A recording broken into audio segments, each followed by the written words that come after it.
Hey guys, this is Roger Palomino. I'm out here in San Antonio, Texas. I wanted to introduce you to Mr. Ray Catterley, who is going to talk to us a little bit today about building with hemp. So Ray, have at it. Well, we're excited to be here. I know a lot of folks who've gone through a lot of the battleground to breaking ground and had served in the military. We're here in San Antonio, Texas, military town, USA. We've got fighter jets and C-5s that fly overhead. It's really exciting to see that. And what's taking place on the ground is we're building this house and we're utilizing hempcrete as the insulation. And so this is what a block of 1 cubic foot of hempcrete looks like. And this is what will be used underneath the house in the subfloor. It'll be in the walls and up in the rafters in the ceiling. So on all 6 sides of the house, you're going to have a solid organic limestone Yeti cooler for your house. Now, what that means to folks who are in the farming and agricultural community is there is a demand for crops that are grown, like the fiber varieties of hemp. They have to be grown, processed, and then turned into a product that will apply here. This is the final destination, and so it's nice to see the final destination, how things work, any carbon credits or things like that where you have to manifest all the way to the end.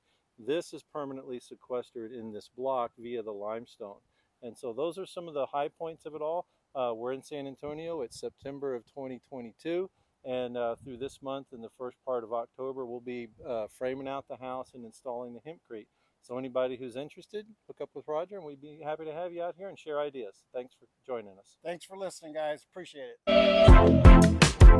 Hello everybody, we're really excited here to be in front of a fantastic hemp house that we built in Queensland, Australia. This is our system that we will use in our future houses, fiber reinforced polymer. So these things will go in the ground or in the slab or under the floor. Posts like this will fit in that, will be bolted on, and beams like these will be on top of that, creating a fantastic load-bearing system. So these products are all tested, engineered, and we're looking forward to build our first build, which will actually happen in about 2 weeks, 2-3 weeks, and we'll keep you posted on that. So thanks for tuning in, and until next time. All right, I'm Ray, and Roger said y'all wanted a little bit of a video tour. So this is our barn and warehouse here in New Braunfels, Texas, and we've just got a couple of the ingredients that are stored to where we use these on the job sites. And then I'll start with some of the older version of what we use. This is the binder that came out of France. And so the French are about 30 years ahead, and so they've got the binder and the hurd that comes together. That mixed with water are the primary ingredients that when it hardens up, that's what makes the hempcrete. This is a cubic foot of hempcrete right here. Once it's all hardened, it's about 15 pounds a cubic foot and has R2 per inch. Now, this is what you can buy at like Home Depot, any supply yard. And then that's the lime that we mix with the pozzolans that are in these bags. And then that together with water. And if you'll slow pan up here to the bags, this is a 44-pound bale. Just for visualization, that's about the size of the batches that we make. And you can pan out to the orange mixer here. This is what we use to mix it up. It's got paddle wheels inside of it. And so what'll happen is binder goes in, hurd goes in, pozzolans that are needed, and then you've got all the water. This meters the water to the exact amount, and then this will dump, and then that hemp is ready to go into the wall, and then the chef is making the next batch. And so we keep our equipment here.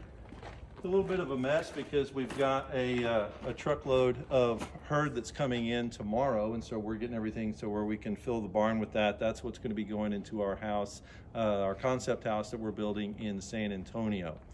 This is something that is potentially a player on the market. This is the ER Easy spray applied system. There's another video on my Facebook page, so I won't give an in-depth version on this.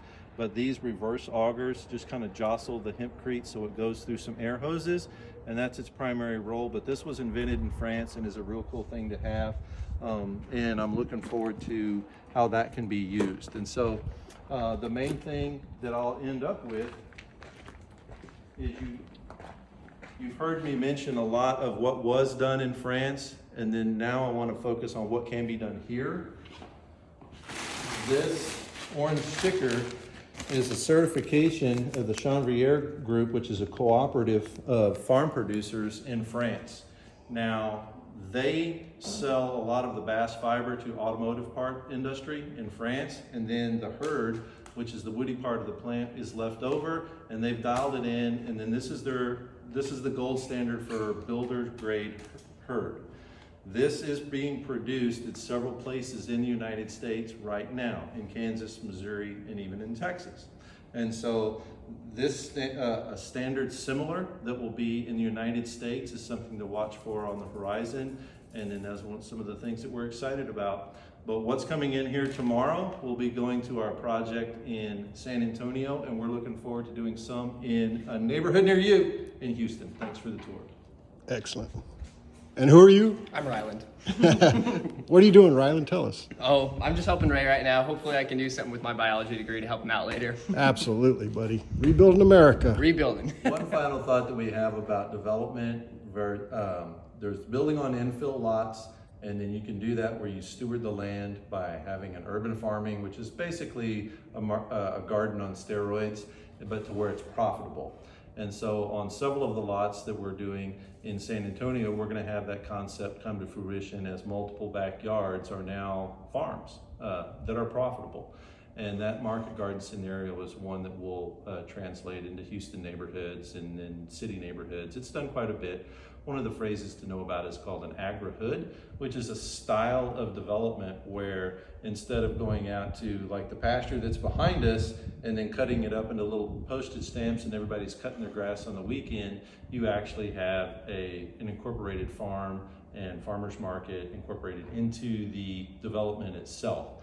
And so the concept here is that the developer dictates the development, and then they're only going to do what they think a builder will buy and build on. The builder is only going to buy and build on what they think the market wants. And so this is where it's important, and Roger and I talk about this a lot, about telling the story to where the audience becomes broader and broader, to where everybody is familiar and then they want it if given an option.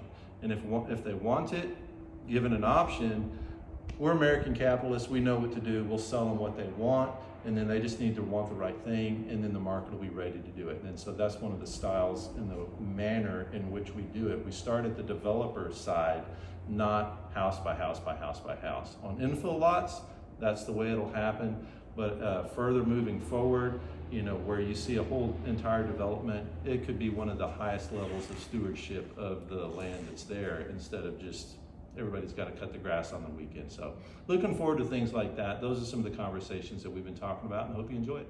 Absolutely.